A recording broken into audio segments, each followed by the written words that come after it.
Howdy, howdy, y'all. So Vynnset is looking pretty good going into a new season with all the new busted Runeblade cards that we got, on top of her already being the best Runeblade. I think she uses a lot of the new cards the best, like to the most effect of any of the Runeblades. So we're really looking at a good hero, hopefully, for the upcoming ProQuest season. So in this deck, I'm running Flail and Grimoire as my main weapons. I have Reaping in the sideboard, but these are doing pretty much everything I want to do with my equipment. Flail's great for your self-damage effects. Grimoire is pretty much always going to be better than Oval, so I'm not even running Oval. Just the possibility of using your Funeral Moons or your Read the Runes at a clutch situation is just better than what Oval does, in my opinion. So let's really quick talk about Face Purgatory. When this defends together with an attack action card and a non-attack action card, the attacking hero discards a card and you draw a card. So this is equal or better Scowling Fleshbag. It lets you hand filter a little bit. It lets you apply some hand disruption, which is better than Scowlings because they aren't going to get that card back. And generally, by drawing a card and making them discard a card, you're going to get the value back for the 2 cards that you blocked with up front. So even though it requires 2 cards on your part, you're generally getting that value back and forcing them to discard a card instead of intimidating it and getting to arsenal it for next turn. I'm also running Tunic, Vexing Quillhand, and Spellbound Creepers. We do not have the pitch to support Grasp, so it's Vexing all the way. We'll quick talk about my sideboard equipment. So, sideboard, I have Reaping Blade for Verdance and Florian. In case they are actually strong, this is a pretty good, immediate counter to them. Especially Verdance, if she likes to gain a bunch of life and then amp using Rampant Growth, she just doesn't gain that life. It completely shuts down a lot of her cards and prevents her from, using her hero ability as long as she has higher health than you. I have Crown of Providence, just as a backup headpiece. It just is pretty much, these 2 are tech slots right now. They could go somewhere else in the future, but right now Reaping Blade is a good solution for the matchups it's for, and Crown is mostly to avoid disruption into something like New. I'm running Ebonfold, Dyadic Carapace for my Arcane Prevention, on top of Quillhand and Grimoire. That brings me to Spell Void 2, Arcane Barrier 4, and then I can break my Quillhand and still be at Arcane Barrier 3. So this should just deny pretty much anything that any Arcane deck wants to do. Besides maybe Kano, if it's still a thing, but we do have the room to just bring in, instead of something else, instead of Crown, bring in Dance of Darkness. There's a lot of options. Just to have instant Spell Void 4 or go back up to Spell Void 6. We used to be at AB2 Spell Void 6, so it's definitely easy to reach. And then Carrion Husk is in pretty much just for Azalea. I don't like to bring it in most other places. It feels like, by the end of the game, I would have rather just had my Tunic counter be up and be able to do more damage. So Carrion Husk is good just as a 1 card to solve the Azalea matchup for the most part. When she sends that big on hit, you block with Carrion Husk and you have a big pivot turn, and then you just keep on the gas the rest of the game. Alright, so let's get into it. Let's talk about some new cards. Succumb to Temptation is a problem for the rest of the game to deal with. This card actually presents a meaningful on-hit that you could have in your hand, and you could play at reaction speed at any time. If they take Arcane, it's going to influence the way people play against you. It instantly becomes one of the best cards in the deck. It's pretty crazy. If you've dealt Arcane damage this turn, you may play it as though we're an instant, so you can get the action point from it. You can also use Creepers to play it as an instant if your opponent is trying to play around that. The next time a Runeblade attack action card you control hits a hero this turn, so it's not even target attack. If you're sending multiple attacks, it's more likely to hit. You'll look at your opponent's hand and choose a card, they discard it. So we have Thoughtseize. We have Thoughtseize, but better, and as a 3-block non-attack action, as a yellow too. Yeah, this card's just crazy. There's not really too much more to say about it. You just look at your opponent's hand, take their best card. It's easy to play around, I think, or it's not easy to play around. It's possible to play around for your opponent. You can deny Arcane damage and force them to use their Creepers. You can just block more. A lot of my opponents have been blocking more because of this card, but eventually this card's going to hit you. It's going to take your entire turn. You just have to hope that the opponent doesn't have it. So yeah, it's very good. On top of that, we have Machinations as another Go Again provider. This is coming in pretty much in place of Yellow Mauvrin Skies. It's a blue and a 3-block, so it allows you more versatility in pitching if you need to. You can block with it well. It gives overpower, so it's going to help your Succumb to Temptation hit. It's just a good card. There's not too much to say about it, but it's just solid. Also, we are running Shadow Puppetry and Mauvrin Skies. Just the best go-agains to reach 12 total go-again. This is pseudo go-again, but it's very easy to make it go-again by paying the life to Vynnset. Also, the reason that Vynnset uses this card better than other Runeblades is because you can pay that life and make an Arcane unpreventable and force through that instant speed. It's very good. Machinations is best used by Vynnset because you're always going to have every mode on. Like, there's no world where you don't have every mode on. Viserai, I guess, if he plays this and then another Runeblade attack, he would have the mode on, but, you know, Vynnset, it turns on automatically. Shadow Puppetry and Mauvrin Skies are just the two best other go-agains. Shadow Puppetry is one of the best cards in the deck. Mauvrin Skies, we're not really expecting Mauv to hit, but you can creep it in late in a turn and sometimes get that hit, and it's even more devastating then. And it's just the highest impact of the Mauvs. I'm running Deadwood Dirge. This is another card that I think Vynnset almost obviously uses better than other heroes. You know, you make a rune chant, you play Deadwood Dirge, you go up to 3 rune chants, you just made 2 rune chants with Go Again. It is almost a Revel in Runeblood. You can almost play everything out of your Banish Zone just by playing this. So it's a Revel in Runeblood with less restrictions. You're able to kickstart any turn, and it works especially well with 3 Malefic incantations that are coming in almost all the time as well. So these, you can play an attack with Go Again, Malefic will make you a rune chant, you can Deadwood Dirge it up to 3, or you just have a lot of options with Malefic incantation, just giving you that rune chant when it does. You can play a second Deathly Wail off of a first. Things that were previously only possible by, you know, playing a Funeral Moon at instant speed, you can now do with Malefic incantation. If you get multiple of them down, it can become a problem for your opponent. The fact that it's free feels like clear power creep on top of Runeblood Incantation. Runeblood Incantation makes it for you every turn no matter what, but Malefic is pretty much just the same effect at a different time. It's good. It's one of the last cards that I've added, or that, like, you know, me and people I've been building with and testing with have added, but it's been working recently. You know, it's been working more the second day than it did the first. Works with Deadwood Dirge very well. By the way, I totally forgot that Deadwood Dirge is absolutely busted. This says destroy an aura you control.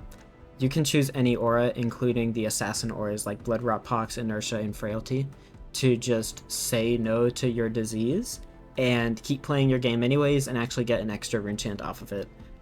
This card is so busted. This hero is so good.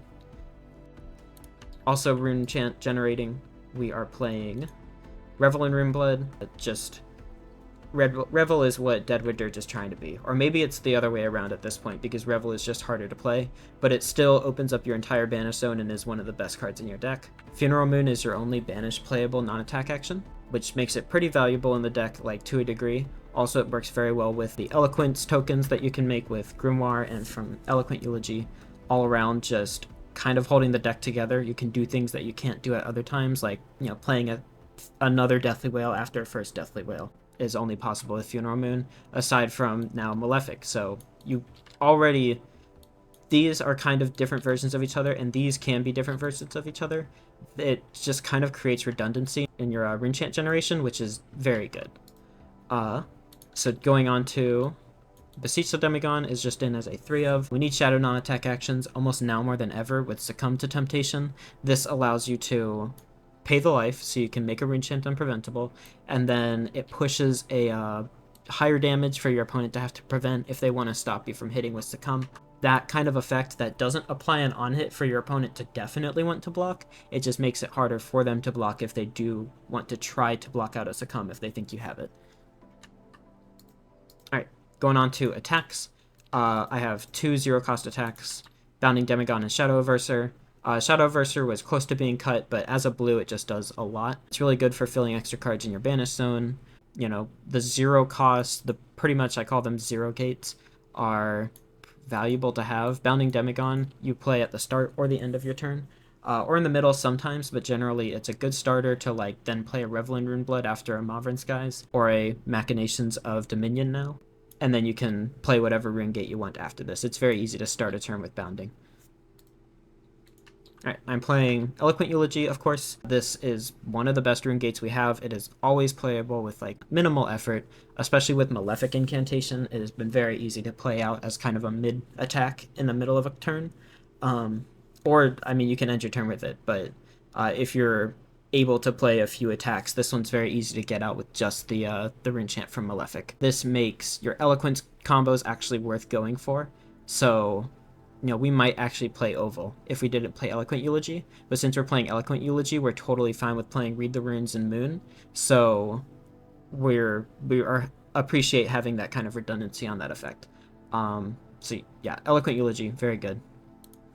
I'm playing triple Phantom Wraith, triple Ruin, triple Delight, of course. Widespread Ruin is the only one that's really changed, just because we need as many cards in Banish as possible, because we now have more Go Again and more Rune-Chant generation, so it's all about playing attacks from Banish. Deathly Delight is your second best. It can be worth 7 value. Wraith is always worth 6. They're all fine. Playing 6 Deathly Wail. Have not cut the yellows yet. I think they're still safe. I think the yellows are still safe. It's just your most important effect on an attack, being able to play another attack afterwards, so you can overload your opponent's blocks. You have ways to do that with Dirge, Malefic, Moon, Revel, other options, Quill Hand, but Deathly Wail is just going to be your most consistent way to string attacks together. Very important card. Best rune gate in the deck probably, besides Eloquent Eulogy, just because Eloquent is so playable. Alright, I'm playing Widespread, Annihilation, and Destruction. Right now, Disruption is pretty important, especially into, like, Aurora. You really want to be able to snipe their gun in a flash. There's just more decks wanting to keep stronger turns now that it's a more defensive game a little bit, like after the bans. So all your Disruption is going to be, pretty potent. Looking at some sideboard cards, I'm playing Oblivion, as a 1-of, of course. So I need a 2-of. This had been Art of War, and I am, of course, sad to see Art of War go from this deck. It had to go from the game, but Vynnset, I think, used it the best, used it the coolest, so I'm sad to lose it. We're replacing it with 2 Read the Runes. We have more Rune-Chant generation in the deck now, so these aren't like as important, but if we want to actually go up to more than we used to have, then we do need to keep some Rune-Chant in. Or also just be trading Read the Runes out for Deadwood Dirge, which isn't the worst thing in the world, but it's not really what I want to be doing. So these are coming in for more defensive matchups, where I need to be able to, I'm going to have the space to play Read the Runes, and it's more important to have Oblivion hit the board to like draw out the game and win the game. Envelop in Darkness is good for those other matchups where I want to be sending damage more often, and I kind of just want to fight my opponent turn to turn. Envelop in Darkness is a shadow non-attack action, so it lets me pay the life to make one unpreventable, and then it buffs my attack by 3. It is pretty much the Beseech the Demigod effect, so it makes Succumb to Temptation just better by being there. It does everything for you to get Succumb to Temptation to hit. Very good. These were out for a while, but they're in, especially against like Enigma, is a big reason that we're running a Shadow non-attack action in this slot. But I actually really think that, being able to more often apply the Shadow effect meaningfully makes Succumb to Temptation your best card even better. I'm playing in some tech spots. 3 Sink Below and 3 Chains of Mephitis. Sink Below is pretty much just for new, and Chains is for brute. Not sure who's going to be good going into the meta, so these and these are my tech slots that can change if they need to. Yeah, that's my whole deck. That's 80 cards. So it's been working pretty well. I've been playing, changing it, tweaking it pretty much every day, but these like rates seem good. You're running pretty much all of the good cards. It's 57 card main board, at least mostly main board. If one of these has to come in for Sink Below, especially versus new, I am taking out Widespread Annihilation just to deny her that big attack. And Chains, when it comes in, is either coming in over Funeral Moon as another banished playable non-attack action, or possibly Malefic Incantation. Looking at some cards that are currently not in the deck, but have been considered. I wouldn't say they're totally like cut out, but there have been, distaste with them, or they do feel like straight up replaced. Dance of Darkness, like I said, if you're playing against more Kanos, Dance could be good, but we haven't seen that the other wizards are doing like multiplicative damage. They also send some attacks, and it's just more important to be able to like rush them down with spellbound creepers. But this would be pretty easy to come in instead of like Crown of Providence if Kano does end up being really good, because you're already running Dyadic Carapace, so it's not like your creepers are amazing. You don't have the Tunic Creepers combo. So yeah, Dance of Darkness could be good.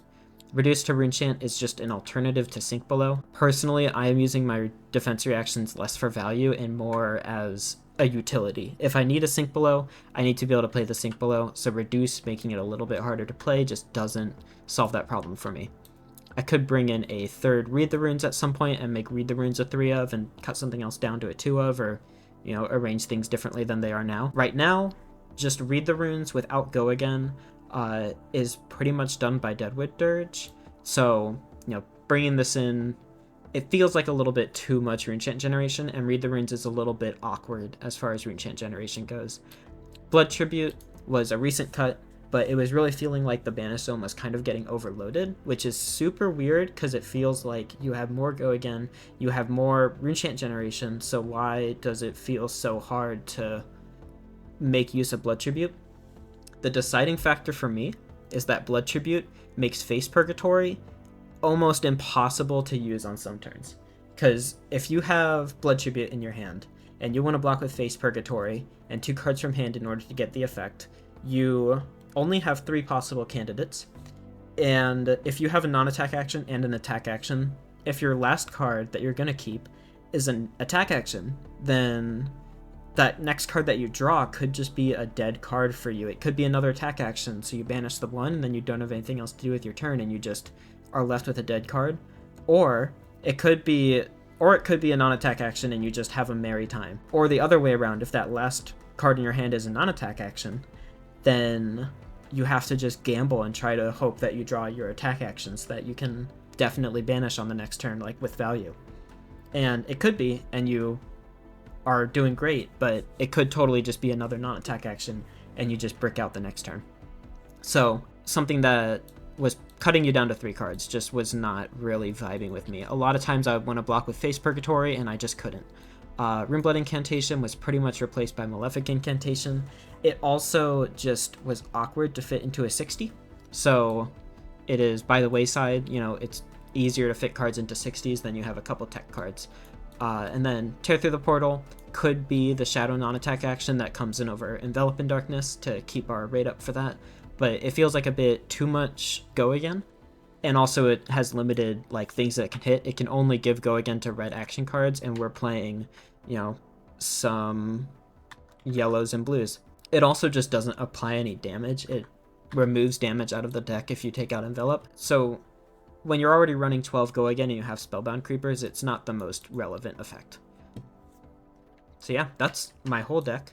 Yeah, the deck has felt good. It's had good results on Talishar, playing against other people that, like, in my group that I've been playing with.